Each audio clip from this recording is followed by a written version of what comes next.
hungry to meet.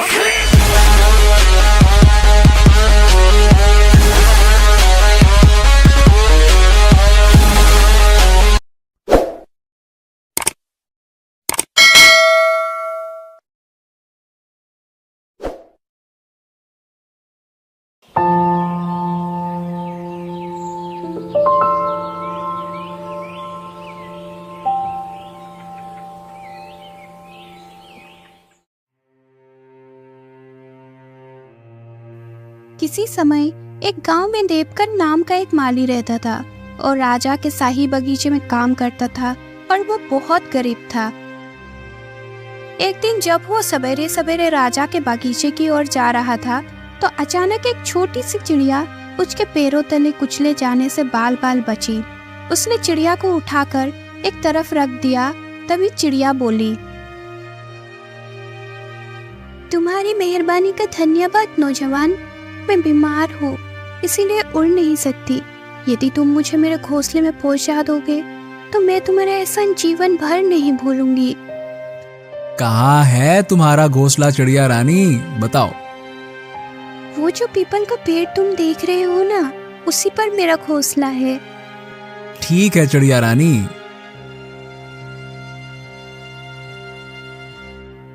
देवकन ने चिड़िया को उसके घोंसले में रख दिया। तुम्हारा बहुत बहुत धन्यवाद नौजवान। चिड़िया रानी, जब तुम बीमार हो तो भोजन करने कैसे जाओगी, क्योंकि तुम तो उड़ ही नहीं सकती, क्यों? हाँ, जब तक मैं ठीक नहीं हो जाती मुझे भूखा ही रहना पड़ेगा। यदि तुम मेरे खाने के लिए कुछ फूलों का प्रबंध कर दो तो बहुत ही अच्छा होगा, क्योंकि मैं सिर्फ फूल ही खाती हूँ। अरे तुम चिंता मत करो चिड़िया रानी, मैं राजा के बाग में काम करता हूँ। वहाँ सैकड़ों किस्म के फूलों के पौधे लगे हैं। अच्छा, अब मैं चलता हूँ। लौटते समय तुम्हारे लिए मैं ढेर सारे फूल ले आऊंगा, ठीक है?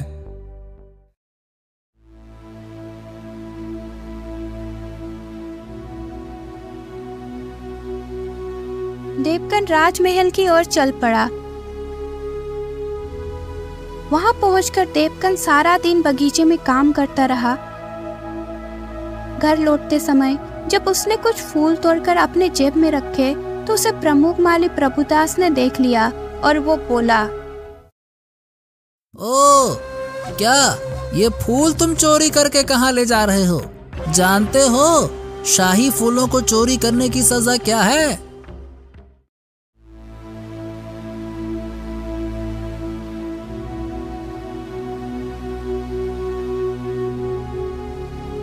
माफ कर दीजिए प्रभु जी, मैं आपसे आज्ञा लेना भूल गया। दरअसल ये फूल मैं एक बीमार। बकवास बंद करो, मैं इसी वक्त तुम्हें सैनिकों के हवाले करूंगा, समझे? नहीं नहीं नहीं नहीं नहीं, मुझे क्षमा कर दीजिए प्रभु जी। मुझे चाहे तो सजा दे दीजिए, लेकिन सैनिकों के हवाले मत कीजिएगा। एक ही शर्त पर मैं तुम्हारी चोरी छिपा सकता हूँ और तुम्हारी जान बचा सकता हूँ। मुझे आपकी हर शर्त मंजूर है। तुम्हें इन फूलों की कीमत यानी चांदी का एक छोटा सा सिक्का मुझे देना होगा, समझे? ठीक है, ये लीजिए प्रमुख जी।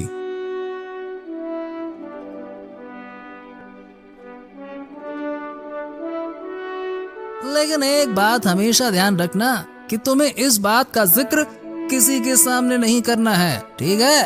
और जब जब फूल लोगे मेरी दक्षिणा देते रहोगे, ठीक है ना? ठीक है प्रमुख जी।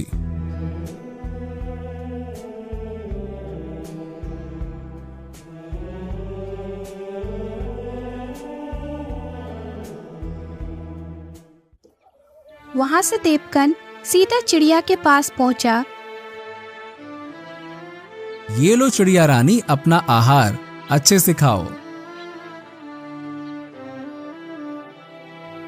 उस दिन से देवकन रोज बाग से फूल तोड़ता और उसकी कीमत प्रमुख माली को देकर फूल चिड़िया को पहुंचा आता। तुम मेरे लिए कितना कष्ट उठा रहे हो युवक। ऐसी कोई बात नहीं है चिड़िया रानी, तुम्हारी मदद करके मुझे खुशी मिलती है। तुम जल्दी से मस्त हो जाओ, अच्छी हो जाओ, ठीक है? चलो, अच्छा अब मैं चलता हूं, है ना?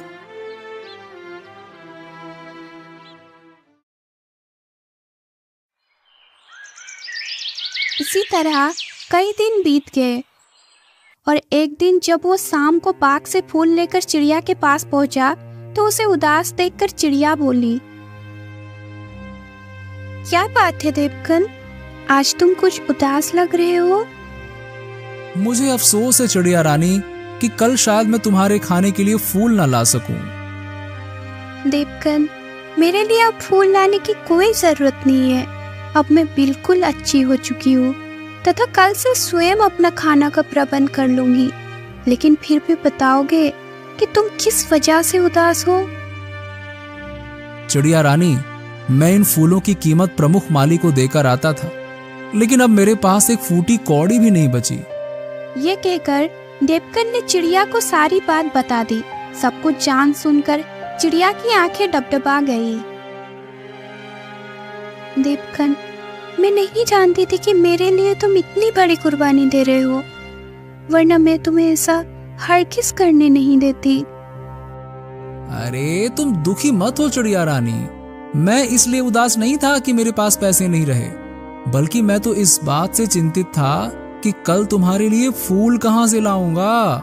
लेकिन अब तुम्हें स्वस्थ जानकर मेरी सारी चिंताएं दूर हो गई हैं। चलो, अच्छा अब मैं चलता हूँ, ठीक है? ठीक है, जाओ, लेकिन मुझसे रोज मिलना ना भूलना। ठीक है चिड़िया रानी।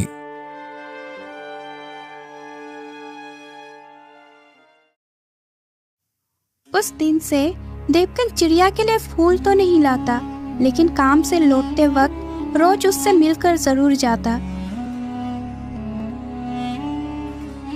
एक दिन जब वो काम से घर लौट रहा था तो उसे चिड़िया से मिलने का ध्यान ही नहीं रहा।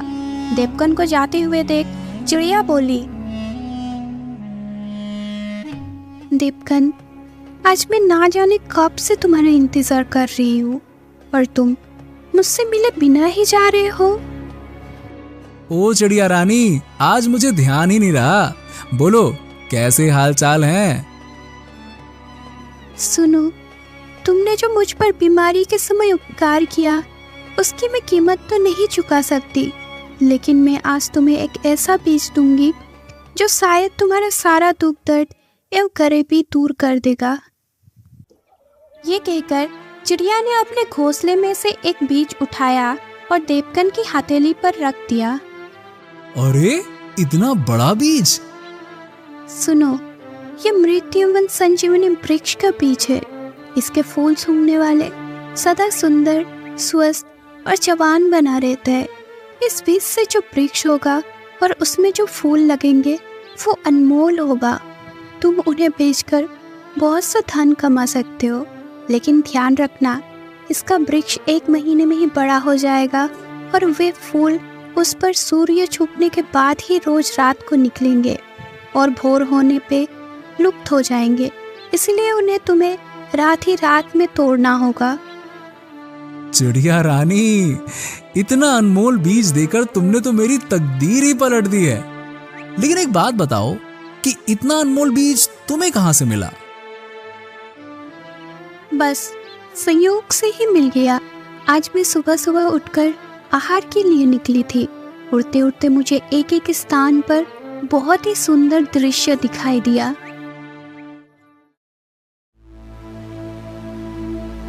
ओह परिया, मुझे नीचे चलकर उनकी टाल लेनी चाहिए। हो सकता है उनकी बातचीत से मुझे कोई ऐसा उपाय सूझ जाए जिससे मैं देवकन की गरीबी दूर करने में उसकी मदद कर सकूं। ये सोचकर मैं नीचे उतरी और एक पेड़ पर बैठकर उनकी बातें सुनने लगी। सखी, आज बहुत समय बाद सैर सपाटा करने में बहुत आनंद आया है। मैं तो अब यहाँ रोज आया करूंगी। मैं भी। जब हमने रोज ही यहाँ आना है तो क्यों ना यहाँ मृत्युवन संजीवनी वृक्ष लगा दे, ताकि सैर सपाटा के पश्चात उसके फूलों की महक ले सके और सदा सदा के लिए स्वस्थ वो जवान रह सके। हाँ हाँ, तुम ठीक कहती हो, यहाँ दूर दूर तक कोई इंसान नजर नहीं आता है, अतः वो वृक्ष भी सुरक्षित रहेगा।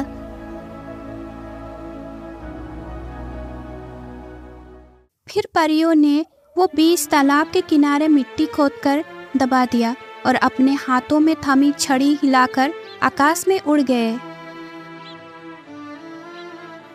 उनके वहां से जाने के बाद मैंने वो गड्ढा खोदा और उस बीज को लेकर अपने घोंसले में आ गई और मैं कब से तुम्हारा आने का इंतजार कर रही थी। सच में तुम कितनी अच्छी चिड़िया रानी हो जो मेरे बारे में इतना सोचती हो। अच्छा चलो अब मैं चलता हूँ, ठीक है? तुम्हारे इस उपहार का बहुत बहुत धन्यवाद। ठीक है, लेकिन मेरी बात का ध्यान रखना, इसकी विशेषता किसी को मत बताना, वरना वे तुम्हारे लिए मुसीबत पैदा कर देगा। ठीक है चिड़िया रानी।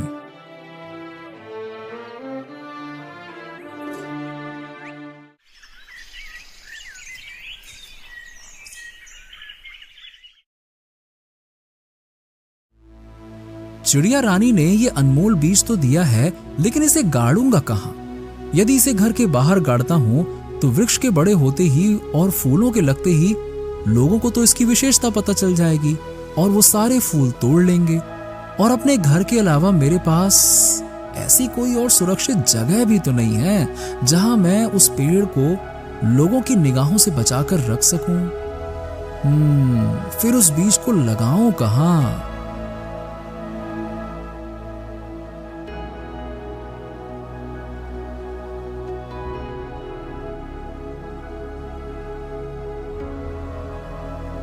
घर पहुंचकर भी उसका ध्यान उस बीज को बोने के लिए किसी स्थान के विषय में ही सोचता रहा। यदि एक बार वो पेड़ उग गया तो शायद फिर मुझे जिंदगी में कभी किसी चीज की कमी नहीं रहेगी। महाराज ही मुझे उन फूलों की मुंह मांगी कीमत देने को राजी हो जाएंगे। क्यों ना मैं उस बीज को महाराज के ही शाही बगीचे में बो दूं, तब उसकी उचित सुरक्षा भी होती रहेगी। साथ ही महाराज मुझसे उस अद्भुत वृक्ष को पाकर प्रसन्न हो जाएंगे और मुझे ढेरों इनाम देने के साथ साथ मेरी तरक्की भी कर देंगे। हाँ।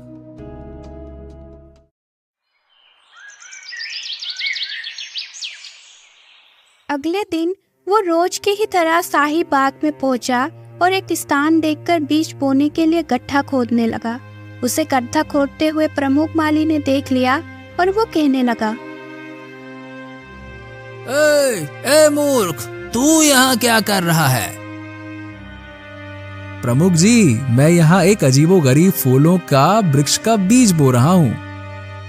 फिर देवकन ने प्रमुख माली प्रभुदास को उस बीज और उसके निकलने वाले वृक्ष या फूलों की सारी विशेषता बता दी। सब कुछ सुनकर प्रमुख माली की आंखों में लालच की गहरी चमक उभर आई। अगर इसकी बात सच है तो वास्तव में ये बीज अनमोल है। इससे तो मैं महाराज से लाखों मोहरे कमा सकता हूँ। क्यों ना एक माह में इसका परिणाम देख तो लूं पहले। प्रमुख जी, कृपया मुझे इसे बोने की इजाजत तो दीजिए। वृक्ष के उगने पर फूलों से जो आमदनी होगी उसमें आधा हिस्सा मैं आपको भी दूंगा। हाँ ठीक है, तुम इसे बो सकते हो। अच्छा देवकांत, ये बताओ कि ये अद्भुत बीज तुम्हें मिला कहाँ से? प्रमुख जी, मुझे एक चिड़िया ने दिया है। फिर देवकन ने उसे चिड़िया के मिलने से लेकर बीज के मिलने तक की कहानी बता दी। बीज बोने के बाद देवकन दूसरे कामों में जुट गया और प्रमुख माली भी अपने काम में जुट गया। लेकिन उस दिन से प्रमुख माली उससे बहुत अच्छे ढंग से पेश आने लगा और उसकी मदद भी करने लगा।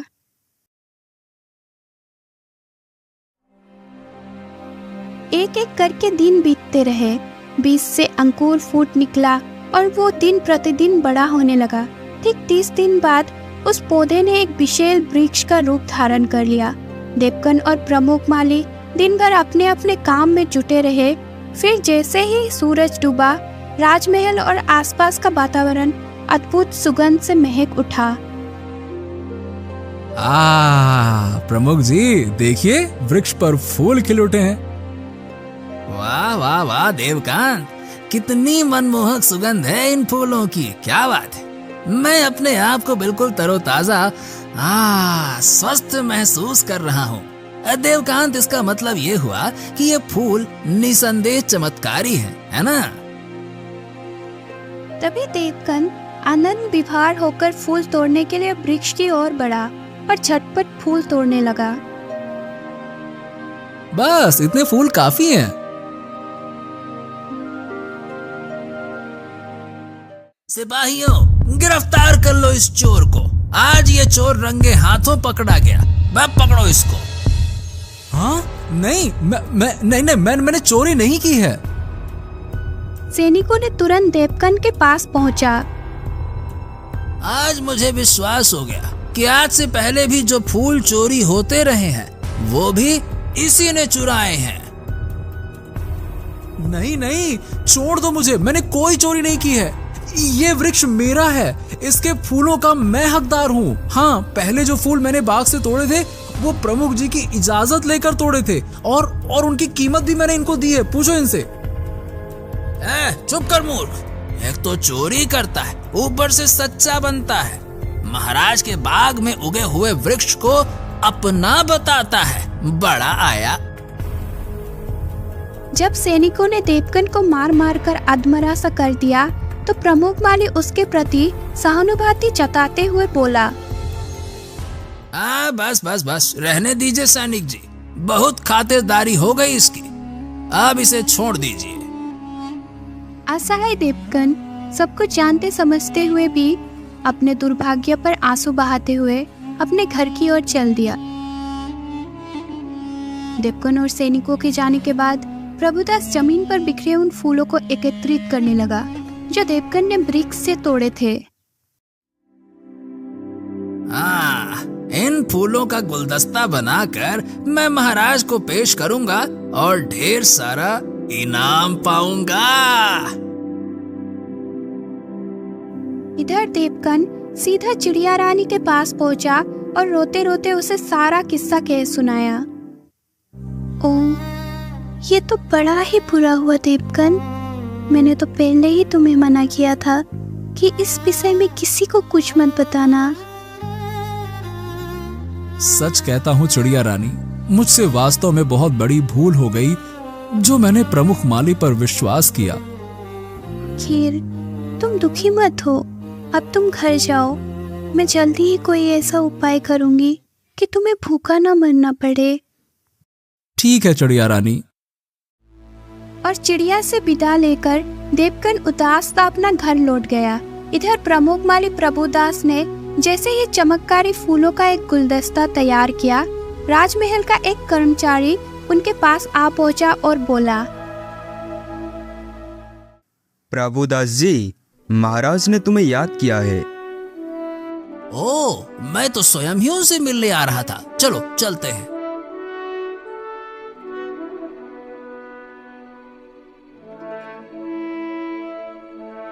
महाराज की जय हो, जय हो, जय हो। आपने मुझे कैसे याद किया अन्नदाता?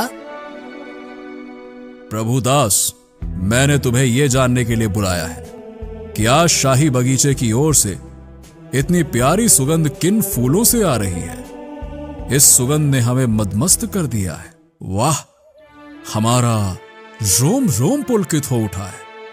हमें ऐसा महसूस हो रहा है जैसे हमारी उम्र 10 साल कम हो गई है, जैसे हम अधेड़ अवस्था से जवानी में लौट आए। क्या है ये?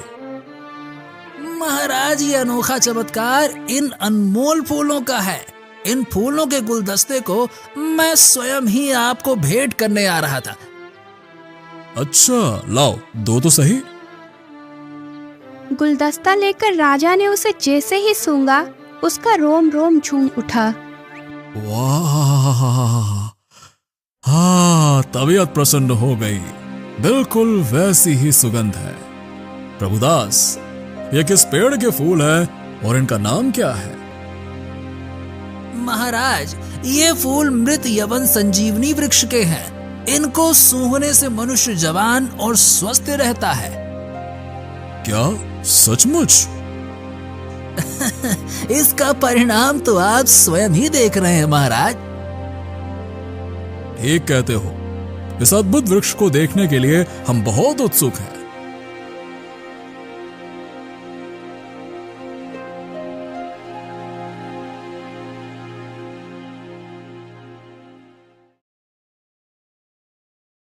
निसंदेह जितने फूल सुंदर हैं, उतना ही वृक्ष भी सुंदर है।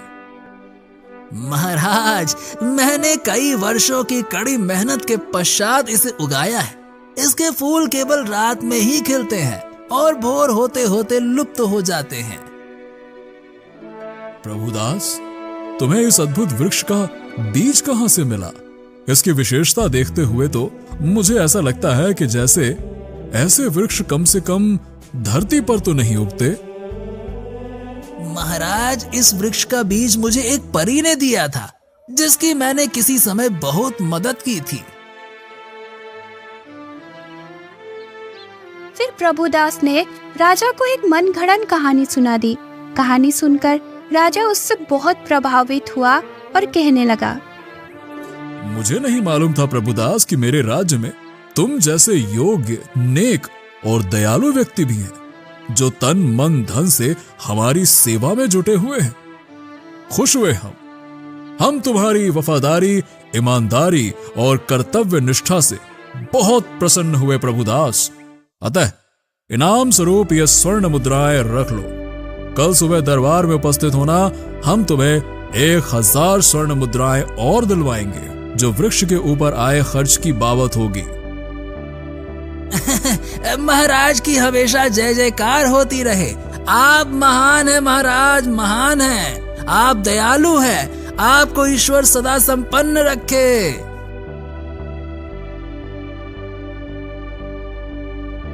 हाँ, एक बात ध्यान रहे प्रभु, कल से तुम मुझे एक फूल का गुलदस्ता पेश करोगे, जिसके बदले तुम्हें रोज 100 स्वर्ण मुद्राएं मिला करेंगी। जैसी आपकी आज्ञा महाराज।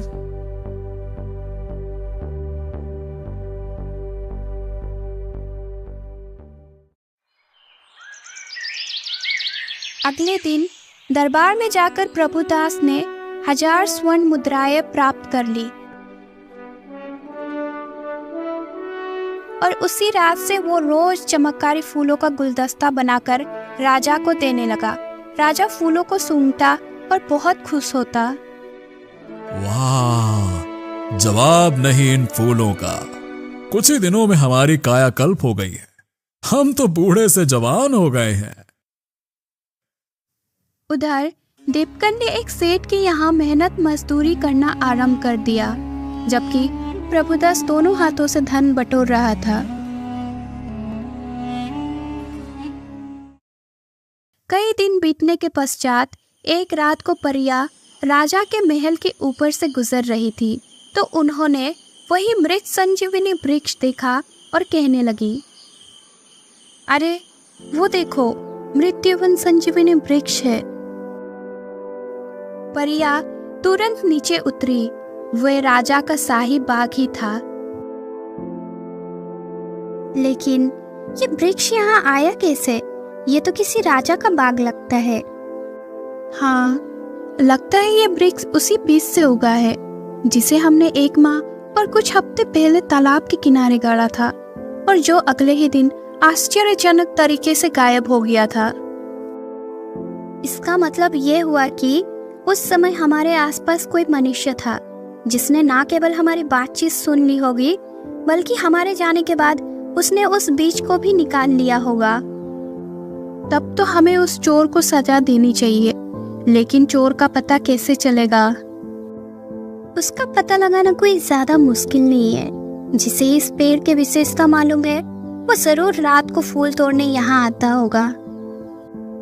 ठीक कहती हो सखी, लेकिन जिस दिन वो हमारे निगाह में आ गया, वो रात उसके जीवन की आखिरी रात होगी। आओ, अब हम इन फूलों का आनंद लें।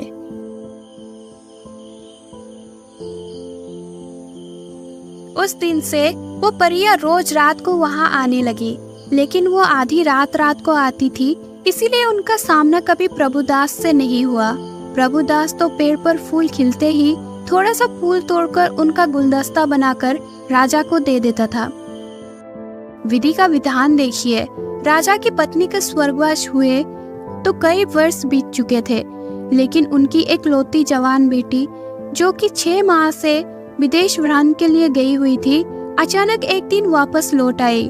उसे देखकर महाराज बहुत खुश हुए और कहने लगे, बेटी मधुमिता, तुम्हें देखकर हमें बहुत प्रसन्नता हुई है। और वो अपने पिता को घूर कर देखने लगी। क्यों? क्या हुआ? तुम मुझे इस तरह से घूर क्यों रही हो? पिताजी, ये आप 6 माह में अचानक जवान कैसे हो गए? क्या कोई मृत्युवन संजीवनी आपके हाथ लग गई है? कुछ ऐसा ही समझ लो बेटी। अच्छा, पहले भीतर तो चलो, फिर आराम से वार्तालाप होगी। आओ। लेकिन पिता और बेटी को एक दूसरे से मिलने की इतनी खुशी थी कि खाने पीने और इधर उधर की बातचीत करने के माध्य ना तो मधुमिता को अपने पिता की जवानी का राज जानने का ध्यान रहा और ना ही राजा को इस बारे में उसे कुछ बताया।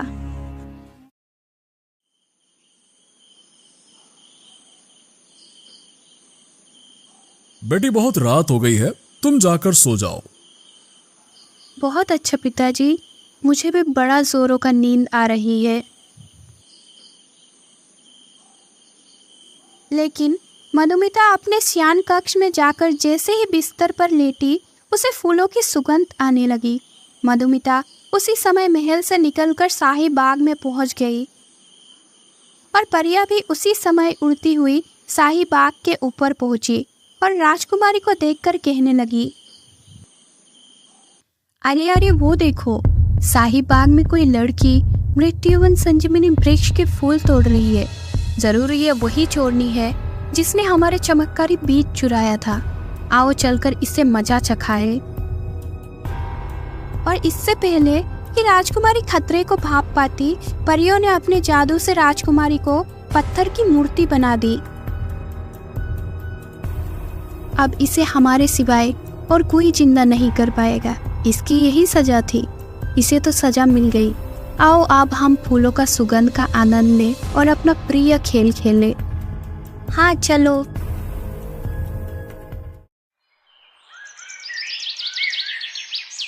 अगले दिन भोर होने के साथ ही पूरे महल में हंगामा मच गया। गजब हो गया महाराज, गजब हो गया महाराज। राजकुमारी साहिबा बाग में पत्थर का भूत बनी खड़ी है। क्या? महाराज शीघ्र बाग में पहुंचे। बाग में पहले से ही महल के नौकर चाकर और प्रभुदास भी मौजूद थे। अपनी बेटी को पत्थर की मूर्ति बना देख राजा कुछ देर तक आंसू बहाते रहे और विलाप करते रहे, लेकिन फिर क्रोधित होकर बोले, प्रभुदास, इस पेड़ को तुमने ही उगाया था। तुम ही बता सकते हो कि राजकुमारी फूल तोड़ते हुए पत्थर कैसे हो गई। जल्दी जवाब दो, वरना मैं तुम्हारी गर्दन धड़ से अलग कर दूंगा। बोलो। मुझे नहीं मालूम महाराज, मेरी जान बख्श दीजिए, मुझे नहीं पता। इस पेड़ को तुमने ही उगाया है और इसका जादू भी तुम जानते होगे। जल्दी बताओ, हमारी बेटी पत्थर कैसे बनी? अब प्रभुदास को सच्चाई बताने में ही अपना भलाई नजर आया, तो वो कहने लगा, महाराज, मैंने धन के लालच में आकर आपसे झूठ कहा था कि इस अद्भुत पेड़ को मैंने उगाया है। वास्तव में इस पेड़ को उगाने वाला देवकांत है, जिसे मैंने यहाँ से भगा दिया था। क्या? हाँ महाराज, मैं सच कह रहा हूँ। इस वृक्ष को उसी ने 1.5-2 माह पहले उगाया था, लेकिन इस वृक्ष के फूलों की विशेषता जानकर मेरी नीयत डोल गई और मैंने उसे यहाँ से भगाकर इस पर अपना अधिकार जमा लिया। फिर प्रभुदास ने राजा को सारी बात बता दी। असलियत जानकर राजा का चेहरा क्रोध से टमटमा उठा। दुष्ट, कमीने, धोखेबाज! तुमने न केवल देवकान से धोखा किया, बल्कि हमसे भी झूठ बोलकर ढेर सारा धन हड़पा। तुझे तो मैं देवकान से भी कठोर सजा दूंगा। मुझे क्षमा कर दीजिए महाराज, क्षमा कर दीजिए। नहीं लालची, तुम्हें तुम्हारे किए का दंड अवश्य मिलेगा। सैनिकों, ले जाओ इस दुष्ट को और जीवन भर के लिए काल कोठरी में डाल दो और देवकांत को जल्द से जल्द मेरे सामने हाजिर किया जाए।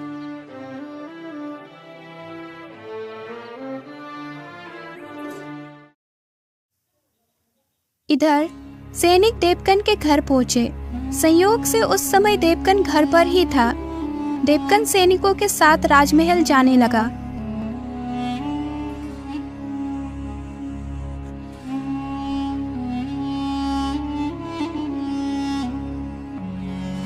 तो रास्ते में उसे चिड़िया रानी ने देख लिया और वो सोचने लगी, अरे ये राजा के सैनिक देवकन को क्यों ले जा रहे हैं? क्या कसूर किया है देवकन ने? मुझे तुरंत राजमहल पहुंचकर कारण जानना चाहिए। कुछ देर बाद सैनिकों ने देवकन को राजा के सामने पेश किया। देवकन कहने लगा, प्रणाम महाराज। देवकांत, तुमने हमारे शाही बाग में ऐसा जादुई पेड़ उगाया जिसे छूते ही हमारी बेटी पत्थर का बुद्ध बन गई। पत्थर का बुद्ध बन गई महाराज? हाँ, बताओ वो पत्थर का बुद्ध कैसे बन गई और पुनर्जीवित कैसे हो सकती हैं? महाराज, मैंने वो वृक्ष अवश्य उगाया था, लेकिन मुझे ये बिल्कुल भी नहीं मालूम कि राजकुमारी जी पत्थर का बुद्ध कैसे बन गईं। तुम जरूर कोई दुष्ट जादूगर हो, मैं तुम्हारे टुकड़े टुकड़े कर दूंगा। तभी चिड़िया रानी वहां आ गई और बोली, ठहरो राजन, इस तरह जल्दबाजी में काम मत लो। एक चिड़िया, वो भी मनुष्य की बोली बोल रही है। तुम कौन हो चिड़िया, और इस दुष्ट को मौत के घाट उतारने से तुमने मुझे क्यों रोका? क्या तुम नहीं जानती कि इसके कारण मेरी बेटी पत्थर की बन गई है? जानती हूँ महाराज, पर यह भी जानती हूँ कि इस समय आपके दिल पर क्या बीत रही होगी, लेकिन इसमें देवकन का कोई दोष नहीं है। ये सब संयोग से हुआ है, कृपा करके इसे छोड़ दीजिए। लेकिन तुम हो कौन जो इसकी इतनी हिमायत कर रही हो? महाराज, मैंने ही इसे उस वृक्ष का अनमोल बीज लाकर दिया था। कहकर चिड़िया ने राजा को सारी कहानी कह सुनाई और अंत में बोली, राजन, मुझे विश्वास है कि यह सब उन्हीं परियों का किया धरा है और राजकुमारी को अब वही नई जिंदगी दे सकती है। आप देवकन को छोड़ दीजिए। मैं कोशिश करूंगी कि देवकन के द्वारा आपकी बेटी को दोबारा जिंदगी मिल जाए। ठीक है चिड़िया, मैं तुम्हारी बात मान लेता हूं, लेकिन एक बात ध्यान रहे, यदि 3 दिन के भीतर मेरी बेटी मुझे जिंदा नहीं मिली तो इसके साथ साथ तुम्हें भी मौत के घाट उतरवा दूंगा, चाहे तुम भागकर पाताल में ही क्यों न छुप जाओ। समझे? मुझे स्वीकार है राजन। राजा ने देवकन को आजाद कर दिया।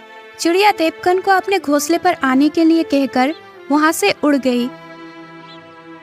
कुछ देर बाद वो चिड़िया के पास जा पहुंचा और बोला, तुम्हारी मदद करने का बहुत बहुत धन्यवाद चिड़िया रानी। राजकुमारी को जीवित करने का मुझे एक उपाय सूझा है। और चिड़िया ने वो उपाय उसे बता दिया। सुनो, अब तुम घर जाओ और रात को वैसे ही करना जैसे मैंने कहा है। ठीक है चिड़िया रानी।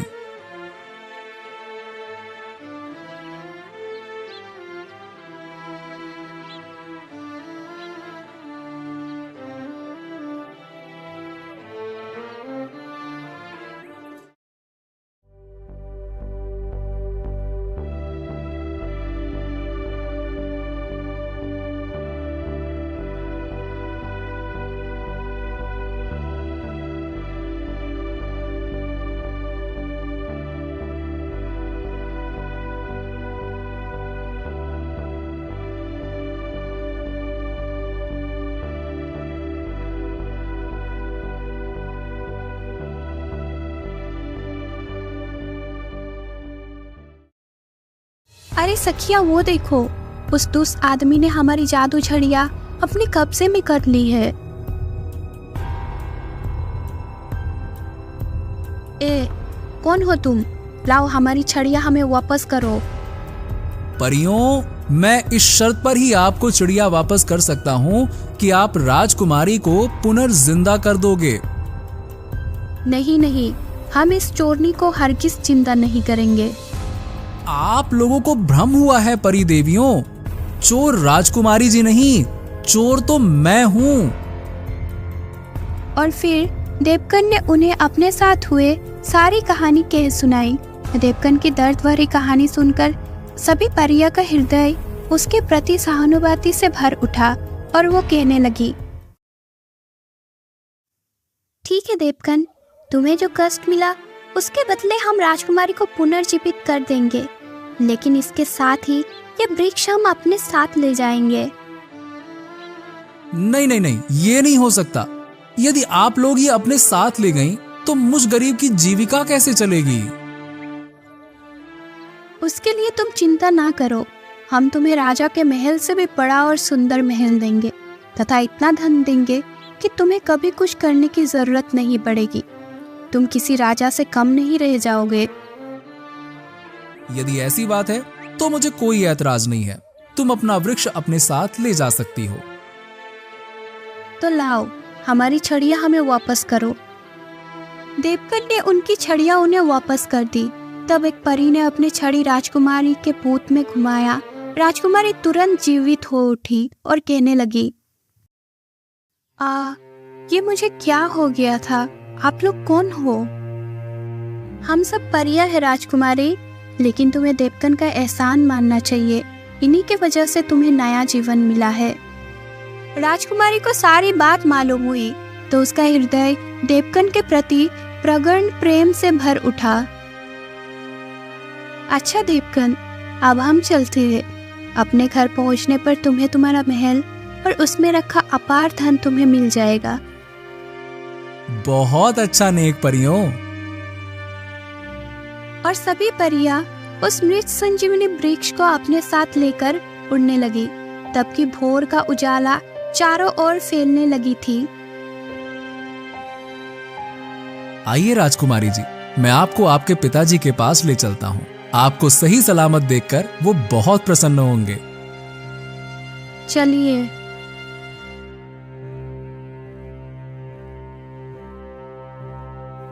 और जब देवकन राजकुमारी को लेकर राजा के पास पहुंचा तो राजा अपनी बेटी को देखकर बहुत प्रसन्न हुआ और कहने लगा,